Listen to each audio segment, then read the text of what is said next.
السلام علیکم ورحمۃ اللہ وبرکاتہ۔ جامعہ انواریہ حیدرآباد باب العلم انواری ایجوکیشنل سوسائٹی کی جانب سے تفسیرات احمدیہ کے درس کا سلسلہ جاری ہے۔ آج ہم مسئلہ نمبر 58 زنا کی حد میں سے جو منسوخ کر دیا گیا ہے اس کا بیان، اس مسئلے کو پڑھیں گے۔ قرآن کریم کی آیت کی تلاوت کر لیں۔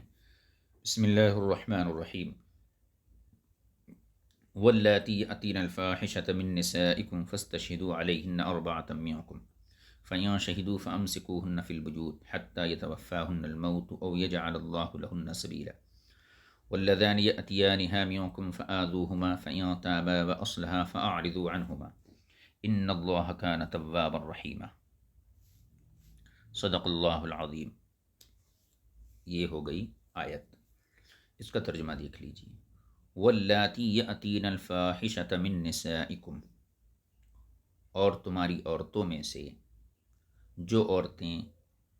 بدکاری کی طرف آتی ہیں، فاستشہدوا علیہن اربعۃ منکم، تو ان کے خلاف 4 مرد اپنے میں سے گواہ بنا لو۔ فَإِن شَهِدُوا، اگر وہ گواہی دے دیں، فَأَمْسِكُوهُنَّ فِي الْبُيُوتِ، تو پھر ان عورتوں کو گھروں میں روکے رکھو، یعنی پابند کر دو۔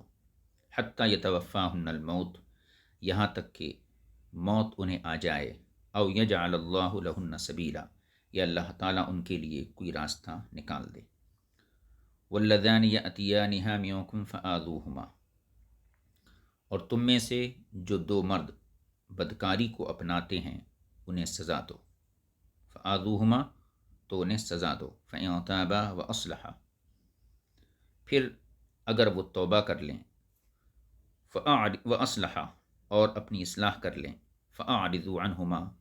تو ان سے اعراض کرو۔ ان اللہ کان توابا رحیما، بے شک اللہ تعالیٰ توبہ کو بہت قبول فرمانے والا، بہت مہربان ہے۔ فرماتے ہیں معلوم ہونا چاہیے کہ جن آیات سے زنا کی حرمت سمجھی جاتی ہے، یعنی وہ آیتیں جن سے یہ پتہ چلتا ہے زنا حرام ہے، وہ کثیر تعداد میں ہیں، بہت سی آیتیں ہیں۔ اور ایسی آیتیں جن میں زنا کی حد کا ذکر ہے وہ 3 ہیں، یعنی زنا کی حرمت جن آیتوں سمجھی جاتی ہے وہ کثیر ہیں، لیکن جن آیتوں سے زنا کی حد معلوم ہوتی ہے وہ 3 ہیں۔ ان میں سے 2 تو یہ ہیں جو ابھی ہم تلاوت کیے، جن سے زنا کی حد معلوم ہوتی ہے، اور ایک آیت سورۃ النور میں ہے جس کا وقت آنے پر ہم انشاءاللہ تعالی ذکر کر دیں گے۔ یعنی الزانیۃ والزانی فاجلدوا کل واحد منہما 100 جلدہ، یہ جو آیت ہے یہ سورہ نور کی ہے۔ تو کل 3 آیتیں ہیں جن میں زنا کی حد بیان کی گئی ہے۔ یعنی الزانیۃ و مذکورہ دونوں آیات کا بیان کچھ اس طرح ہے۔ اب تیسری آیت الزانیۃ والزانی ہے، اب مذکورہ دونوں آیتیں جو ابھی ہم نے یہاں تلاوت کریں ان دونوں کی تفسیر یہاں سے بیان کر رہے ہیں۔ فرماتے ہیں کہ مذکورہ دونوں آیات کا بیان کچھ اس طرح ہے کہ قول باری تعالی واللاتی ترکیب کے اعتبار سے مبتدا ہے، اور فاستشہدوا اس کی خبر ہے،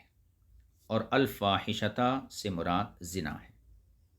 واللاتی یأتین الفاحشۃ، واللاتی مبتدا ہو گیا، یأتینا من نسائکم فاستشہدوا علیہن، فاستشہدوا یہ خبر ہو گیا، اور الفاحشۃ جو یاتینا کے بعد ہے یہ زنا ہے، اس سے مراد یعنی وہ عورتیں جو زنا کا ارتکاب کرتی ہیں۔ تم ان پر حد لگانے کے لیے 4 مومن مرد تلاش کرو، 4 مومن مرد تلاش کرو جو ان کے بارے میں مذکورہ فعل کی گواہی دیں، یعنی جو گواہی دیں کہ اس خاتون نے یہ بدکاری کی ہے۔ پس اگر وہ 4 مرد گواہی دے دیں تو تم ان عورتوں کو گھروں میں قید کر دو، اور یہ قید اس وقت تک برقرار رہے جب تک موت انہیں نہیں آ جاتی، یعنی جب تک انہیں موت آ نہیں لیتی اس وقت تک گھروں میں قید رکھو، یعنی موت کے فرشتے ان کی روحیں قبض نہ کر لیں، یا ان کے خاوند فوت نہ ہو جائیں، یا پھر اللہ تعالیٰ ان کے لیے ان کی قید کے علاوہ کوئی اور حد مقرر نہ کر دے۔ واللذانی، اس کے بعد ہے دوسری آیت کے شروع میں واللذان یأتینہا، واللذانی اور وہ 2، واللذانی یہ مبتدا ہے،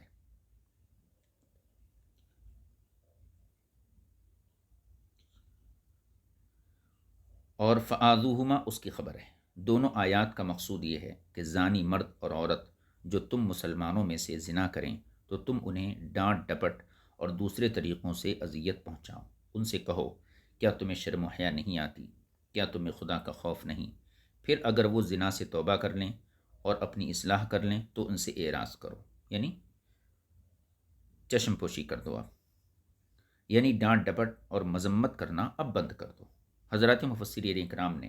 ایک وجہ کے مطابق جو ان آیات کی تفسیر کی ہے اس کا خلاصہ عرض کر دیا گیا۔ اس وجہ کے علاوہ انہوں نے یہاں اور بھی وجوہات ذکر کی ہیں جن پر تم انشاءاللہ تعالی دوران گفتگو مطلع ہو جاؤ گے۔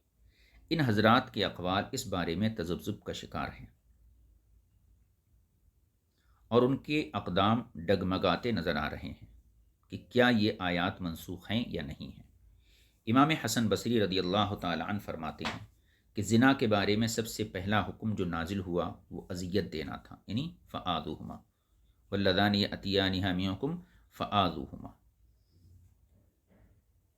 تو سب سے پہلا حکم جو زنا کے سلسلے میں نازل ہوا وہ اذیت دینا تھا، پھر اس کے بعد قید، اور پھر کوڑے یا رجم کی سزا آئی۔ لہذا احکام زنا کی ترتیب نزول ترتیب تلاوت کے خلاف ہے، یعنی زنا کے احکام کی جو ترتیب ہے وہ نزول آیات کی ترتیب کے برخلاف ہے۔ یعنی ان دو آیتوں سے دوسری آیت فآذوہما سب سے پہلے زنا کے لیے بلا تعین نازل ہوئی، پھر اسے اس سے پہلی آیت کے ذریعے منسوخ کر دیا گیا جو تلاوت کے اعتبار سے اس سے پہلے ہے، یعنی واللاتی یأتین الفاحشۃ۔ اس میں یہ ذکر کیا گیا کہ زنا کے بارے میں مسلمانوں میں سے 4 مرد گواہ لیے جائیں۔ یہ حکم بالاتفاق اپنی حالت پر باقی ہے، اور زنا کے مرتکب کو گھر میں قید کیا جانا حتیٰ کہ اسے موت آ جائے یا شرعاً اس کے لیے اور کوئی راستہ آ جائے، تو یہ احکام کوڑے مارنے اور رجم کرنے کی سزا والی آیت سے یقیناً منسوخ ہو گئے۔ لیکن صاحب اتقان علامہ سیوطی اور صاحب کشاف زمخشری نے ذکر کیا ہے کہ یہ احکام سورہ نور کی آیت سے منسوخ ہوئے ہیں، اور جو یہ ہے الزانی تو والزانی، اس آیت سے منسوخ ہوئے ہیں۔ اور تفسیر حسینی والے ذکر کرتے ہیں کہ یہ حکم اس حدیث سے منسوخ ہوا ہے جو حضرت ابن عباس رضی اللہ تعالی عنہ سے منقول ہے۔ وہ یہ ہے کہ انہوں نے فرمایا جب او یجعل اللہ لہن سبیلا آیت کا یہ حصہ نازل ہوا تو نبی کریم صلی اللہ علیہ وسلم نے ارشاد فرمایا مجھ سے ایک حکم لے لو، اللہ تعالیٰ نے بے شک ان کے لیے راستہ بتا دیا ہے، اور وہ یہ کہ غیر شادی شدہ اگر غیر شادی شدہ سے زنا کرتا، یعنی مرد عورت دونوں غیر شادی شدہ ہیں، تو ان کو 100 کوڑے لگائے جائیں اور 1 سال جلا وطن کیا جائے، اور اگر شادی شدہ زنا کریں تو 100 کوڑے اور پتھروں سے مار کر ہلاک کر دیا، یعنی پتھروں سے مار ڈالا جائے۔ صاحب ہدایہ نے ہمارے اور امام شافعی کے درمیان اس بارے میں مشہور اختلاف ذکر کرتے ہوئے لکھا ہے کہ ہمارے یعنی احناف کے نزدیک زنا کرنے والا اگر غیر محسن ہے، یعنی کنوارا، تو اس کی سزا فقط 100 کوڑے ہے، جیسا کہ شادی شدہ کی سزا صرف رجم ہے۔ اور امام شافعی کے نزدیک 100 کوڑوں کے ساتھ 1 سال کی جلاوطنی بھی سزا میں شامل ہے، جس کی دلیل البکر بالبکر جلد 100 و تغریب عام،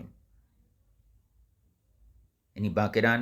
باقرہ مرد نے باقرہ عورت کے ساتھ اگر یہ بدفعلی کی تو اسے 100 کوڑے ہیں اور 1 سال کی جلاوطنی ہے۔ یہ حدیث پاک ہے۔ اس حدیث کی ذریعے امام شافعی نے 100 کوڑے کے ساتھ ساتھ 1 سال کی جلاوطنی کو بھی سزا کا حصہ بنایا ہے۔ صاحب ہدایہ نے امام شافعی کے استدلال کے جواب میں کہا ہے کہ حدیث مذکور کا کچھ حصہ اسی طرح منسوخ ہے جس طرح تم بھی الثیب بالثیب جلد 100 و رجم میں ایک حصہ منسوخ تسلیم کرتے ہو، یعنی شادی شدہ مرد عورت اگر زنا کریں تو ان کی جو ہے سزا کیا ہے؟ حدیث میں 1 جلد 100 100 کوڑے اور رجم، لیکن ایک حصہ اس کا منسوخ ہے، 100 کوڑوں والا یہ حصہ منسوخ ہے۔ تو جس طریقے سے سیبہ کی سزا میں ایک حصہ منسوخ ہے، اسی طریقے سے باقرہ کی سزا میں، یعنی باقرہ مرد عورت کی سزا میں ایک حصہ منسوخ ہے، یعنی ہمارے نزدیک تغریب عام کا حصہ منسوخ ہے، جس طرح تمہارے نزدیک رجم کے ساتھ جلد و میتن کا حصہ منسوخ ہے۔ تو اس سے ظاہر ہوا کہ حدیث مکمل طور پر منسوخ ہے۔ صاحب ہدایہ نے یہ بھی کہا کہ قول باری تعالیٰ الزانیۃ والزانی شادی شدہ زانی کے بارے میں منسوخ ہے، اور غیر محسن کے بارے میں اس کا حکم معمول بھی ہے، کیونکہ آیت کا ظاہری مفہوم اس بات پر دلالت کرتا ہے کہ کوڑوں کی سزا تمام زناکاروں پر ہو، خواہ وہ محسن ہو یا غیر محسن ہو، اور یہ کہنا وضعی شرع کے خلاف ہے۔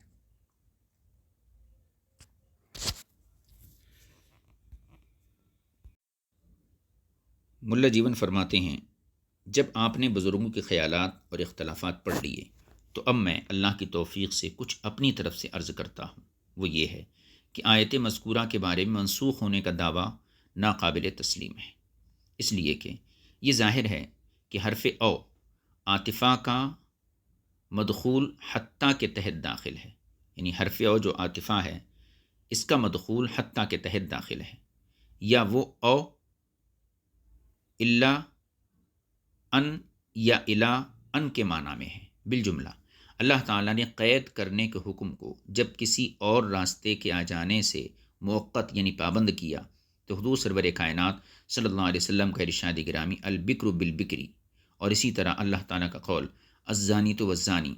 اس کی تفسیر اور اس کا بیان بنے گا، نسخ نہیں ہوگا، اس لیے کہ یہ بات مقرر ہے کہ جو حکم کسی غایت کے ساتھ موقت ہوتا ہے، پابند ہوتا ہے، اس پر منسوخ کا اطلاق نہیں کیا جاتا ہے، جیسا کہ اس کو بھی منسوخ نہیں کہتے جس میں وقت کی پابندی نہ ہو، بلکہ وہ ہمیشہ ہمیشہ کے لیے ہو۔ اہل اصول نے اسے دو ٹوک انداز میں بیان فرمایا ہے، اور امام فخر الاسلام رحمۃ اللہ علیہ کی بھی یہی رائے ہے، کیونکہ انہوں نے ذکر کیا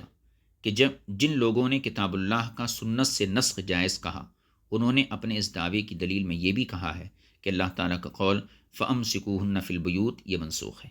اور اسے منسوخ اس سنت یعنی حدیث سے کیا گیا ہے جس میں رجم کا اثبات، رجم کا ثبوت ہے۔ لیکن ہم کہتے ہیں کہ رجم ان احکام میں سے ایک ہے جن کی کتاب اللہ میں تلاوت کی جاتی رہی،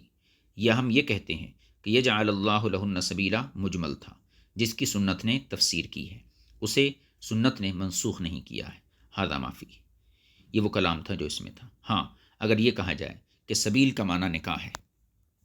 تو یجعل اللہ لہن سبیلا، اگر سبیل کا معنی یہ ہے کہ یہ کہاں گیا نکاح ہے تو بدکاری سے مستغنی کر دیتا ہے، جیسا کہ اس بارے میں کہا بھی گیا ہے، تو کچھ بات بن جاتی ہے۔ یا سبیل کا معنی توبہ لیا جائے تو قید سے اسے توبہ کرنے کے بعد نکال دیا جائے، جیسا کہ یہ قول بھی کیا گیا ہے، تو اس صورت میں منسوخ ہوگا۔ اب اسے خواہ آیت رجم سے منسوخ مانا جائے یا آیت نور سے، حدیث مذکور کے ساتھ یہ منسوخ نہیں ہوگی، کیونکہ اس میں سبیل کی تفسیر ایک اور معنی سے کی گئی ہے۔ یا یوں کہا جائے کہ اللہ تعالیٰ نے جب قید کو ایک مقررہ وقت کے لیے حد بنا دیا، وہ یہ کہ اس وقت تک قید کا حکم ہے جب تک کوئی اور راستہ نہ مقرر کر دیا جائے، اور اس کو حضور اکرم صلی اللہ علیہ وسلم کا یہ قول خذوا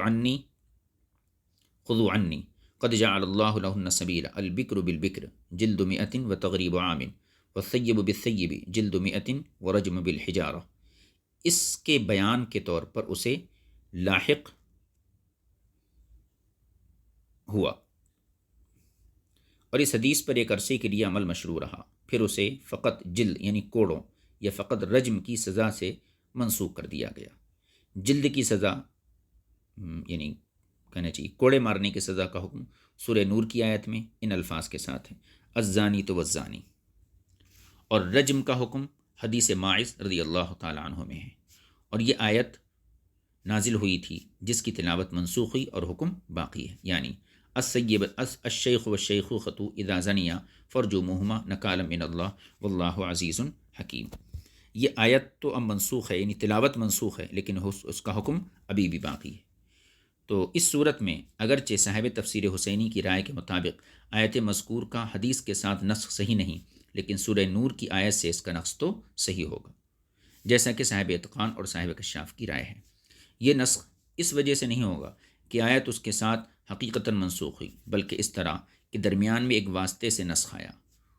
وہ یوں کہ وہ حدیث جو اس کا بیان و تفسیر بن کر اسے لاحق ہوئی تھی وہ سورہ نور کی آیت سے منسوخ ہو گئی۔ اب خواہ مکمل حدیث کو سورہ نور کی آیت سے منسوخ کیا جائے یا پھر اس آیت کو محسن کے حق میں منسوخ مانا جائے، یا آیت نور کو مکمل طور پر باقی رکھا جائے اور حدیث پاک کے ایک حصے کو اس کے ساتھ منسوخ تسلیم کیا جائے اور دوسرے حصے کو دوسری آیت کے ساتھ منسوخ مانا جائے، یہ توجیہ اگرچہ بعید ہے، لیکن یہ سب تانا بانا میرے دل نے بنا ہے اور مذکورہ سوال کا جواب بننے کی صلاحیت رکھتی ہے۔ ان تکلفات سے بچنے اور چھٹکارا حاصل کرنے کی صورت اس قول میں ہے جو ابن حجر رحمۃ اللہ علیہ نے کہا، وہ یہ کہ پہلی آیت جو ان الفاظ سے شروع ہوتی ہے واللاتی یأتین الفاحشہ، یہ آیت زنا کے حکام کے بارے میں ہے، اور دوسری آیت یعنی واللذانی یأتیانہا منکم لواطت کے بارے میں ہے، اور سورہ نور کی آیت زانی مرد اور عورت کے بارے میں ہے۔ پس دونوں آیات میں سے ہر ایک اپنی حالت پر باقی ہے اور غیر منسوخ ہے۔ یہ توجیہ اس کے زیادہ لائق ہے کہ اسے قبول کیا جائے، جیسا کہ اس کی گواہی لفظ واللذانی تثنیہ مذکر ہونا دے رہا ہے۔ واللذانی یہ تثنیہ مذکر کا صیغہ ہے، اس لیے اگر اس آیت کو زنا کے بارے میں لیا جائے تو پھر اس لفظ واللذانے میں تثنیہ کے اندر تغلیب کو تسلیم کرنا پڑے گا، یعنی واللذانے دو مردوں کہتے ہیں، زنا دو مردوں کے درمیان تو نہیں ہوتا، یہ تو لواطت ہوتی ہے۔ اگر آپ کہیں کہ نہیں یہاں زنا کے لیے ہے تو پھر ایک مرد ایک عورت ہے، تو پھر تقریباً مرد کے صیغے کو یہاں ذکر کیا گیا، یعنی زنا کرنے میں ایک مرد اور ایک عورت درکار ہوتے ہیں، دونوں مرد نہیں ہوتے، دونوں مرد لواطت میں ہوتے ہیں۔ لہٰذا اگر واللذانے سے مراد زنا کار لیے جائیں تو عورت پر مرد کو غلبہ دے کر دونوں کے لیے مذکر کا لفظ استعمال کرنا تسلیم کیا جائے گا، اور لواطت کے بارے میں کسی کو غلبہ دینا لازم نہیں آتا، اور یہ اچھی تفسیر ہے۔ اس صورت میں یہ آیت امام اعظم ابو حنیفہ رضی اللہ عنہ کے موقف پر دلیل ظاہر ہوگی جو صاحبین کے خلاف ہے، امام شافعی کے بھی خلاف ہے، کیونکہ یہ تینوں حضرات یہ کہتے ہیں کہ لواطت میں تعزیر واجب ہے، حد واجب نہیں، کیونکہ آیت میں جو بات ذکر کی گئی ہے وہ مطلق تکلیف و اذیت دینا ہے۔ اس میں اذیت کو کسی ایک صورت کے ساتھ معین نہیں کیا گیا، جیسا کہ تفسیر مدارک میں اس کی تصریح آئی ہے، اور لواطت پر حد کا واجب کرنا اس طرح کہ اسے زنا پر قیاس کر لیا جائے، کیونکہ دونوں میں علت ایک جیسی ہے، جو ان تینوں حضرات کا مذہب ہے، یہ نص قرآنی کے خلاف ہے۔ ہم اس بارے میں عنقریب تفصیلی گفتگو انشاءاللہ کریں گے۔ یوں ہی اگر پہلی آیت میں قید کر دینے کو حد کی سزا دینے کے بعد جوڑا جائے تاکہ عورتوں کو ان پر بیتے حالات سے محفوظ رکھا جائے، اور حد کا ذکر چھوڑ دیا گیا کیونکہ وہ پہلے سے ہی معلوم تھا، اور دوسری آیت میں خطاب ان گواہوں سے ہو جو ان کے پوشیدہ کرتوتوں سے آگاہ ہیں، یعنی تکلیف پہنچانے سے یہ مراد لی جائے کہ ان کی مذمت کر دی جائے، ان کو شرم دلائی جائے، ڈانٹ ڈبٹ پلائی جائے، اور یہ مذمت کی صورتیں امام کی طرف سے مقدمہ لے جا کر اختیار کی جائیں، اور حد توبہ سے قبل لگائی جائے، اور دونوں کے توبہ کر لینے کے بعد امام کی طرف ان کا مقدمہ نہ لے جایا جائے، جیسے کہ صاحب کشاف اور بیضاوی نے ذکر کیا، اور اس کی وجہ سے انہوں نے لکھا کہ دونوں آیتیں اپنی حالت پر باقی ہیں، ان میں سے کوئی بھی منسوخ نہیں ہے۔ امام زاہد کے کلام سے معلوم ہوتا ہے کہ السبیل کو غیر محسن کے بارے میں جلد یعنی کوڑے اور محسن کے بارے میں رجم کے معنی میں لیا جائے گا، اور پہلی آیت کو محسن کے زنا کرنے کے بارے میں اور دوسری کو عورتوں یا مردوں سے مردوں کی بدکاری پر محمول کیا جائے تو وہ دونوں آیات اپنی حالت پر باقی رہیں گی، اور اگر پہلی آیت کو محسن کے زنا کرنے کے بارے میں اور دوسری کو غیر محسن کے بارے میں رکھا جائے جو جیسا کہ ابتداء اسلام میں تھا، تو پھر پہلی آیت منسوخ ہوگی اور اس کی ناسخ آیت رجم ہوگی جو تلاوت کے اعتبار سے منسوخ اور حکم میں باقی ہے، اور دوسری آیت جلد کی سزا والی آیت سے منسوخ ہوگی جو قرآن کریم میں موجود اور مطلوع ہے، اس کی تلاوت بھی ہو رہی ہے۔ امام زاہد کی گفتگو کا خلاصہ ہم نے پیش کر دیا۔ یہ مسئلہ نمبر 58 تھا جو ہم نے یہاں ذکر کیا۔ آج اپنے سبق کو یہیں جو ہے موقوف کرتے ہیں، آئندہ مسئلہ نمبر 59 اس کو انشاءاللہ اندر میں شریک کیا جائے گا۔ صلی اللہ علیہ نبی الکریم وآلہ وصحبہ اجمعین والحمد للہ رب العالمین۔ السلام علیکم ورحمۃ اللہ وبرکاتہ۔